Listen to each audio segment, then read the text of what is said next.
এই সরকারের অংশ, এই ঐতিহাসিক দায়িত্ব আমাদের উপরে থাকবে যদি নির্বাচনটা সুষ্ঠু না হয়। আমি এটা আগেও বলেছি যে এনসিপিতেই যোগ দিব, এইটা ধরে নেওয়া বা এটা একটা করাটা উচিত না, কারণ আমি এটা বিবেচনা করব।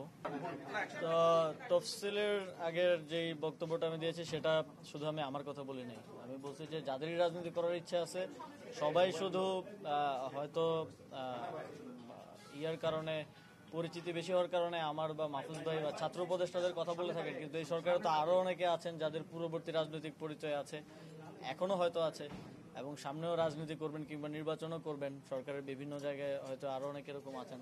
আমি মনে করি যে সবারই তফসিলকে পদত্যাগ করা উচিত একটা স্বচ্ছ এবং সুষ্ঠু কোনো প্রকার প্রভাবমুক্ত নির্বাচন আয়োজনের জন্য। আপনি কি নির্বাচন করবেন কিনা? আমি এই বিষয়ে এখনো চূড়ান্ত কোনো সিদ্ধান্ত নেই। আর যদি করেন তাহলে কি আপনার এলাকা থেকে করবেন? আমি তো বললাম নির্বাচন করবো কিনা সেটা সিদ্ধান্ত। সানবিট সব দিবে সামাল। সানবিট ম্যাজিক প্রেস ডিশওয়াশিং এর মাথা ঘোরানো সলিউশন। নির্বাচনকালীন বলতে আমি বুঝিয়েছি যে তফসিল ঘোষণার পরবর্তী সময়টাকে আমি বলছি। নির্বাচনকালীন বলতে অন্য কোনো সরকারের কথা।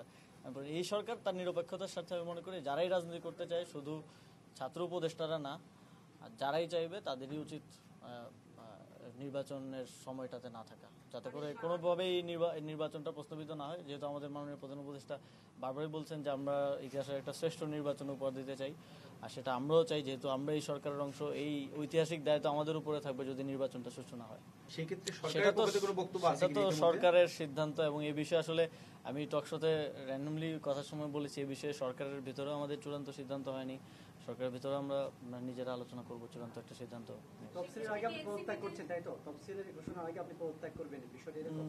হ্যাঁ, মোটামুটি এটা বলা যায়। এখন চূড়ান্ত সিদ্ধান্তটা অবশ্যই সরকারের উচ্চ পর্যায় থেকে আলোচনা করবো। আমি এটা আগেও বলেছি যে এনসিপিতেই যোগ দিব, এইটা ধরে নেওয়া বা এটা একটা করাটা উচিত না, কারণ আমি এটা বিবেচনা করব আগে পরবর্তীতে।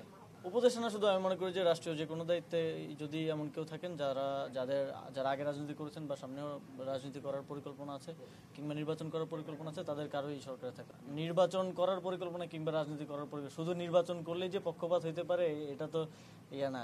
কেউ যদি রাজনীতিও করে সরকারের থেকে, তাহলে সেও তো নির্বাচনকে প্রভাবিত করতে পারে। সে নিজে নির্বাচন না করেও তো নির্বাচনকে প্রভাবিত করা যায়।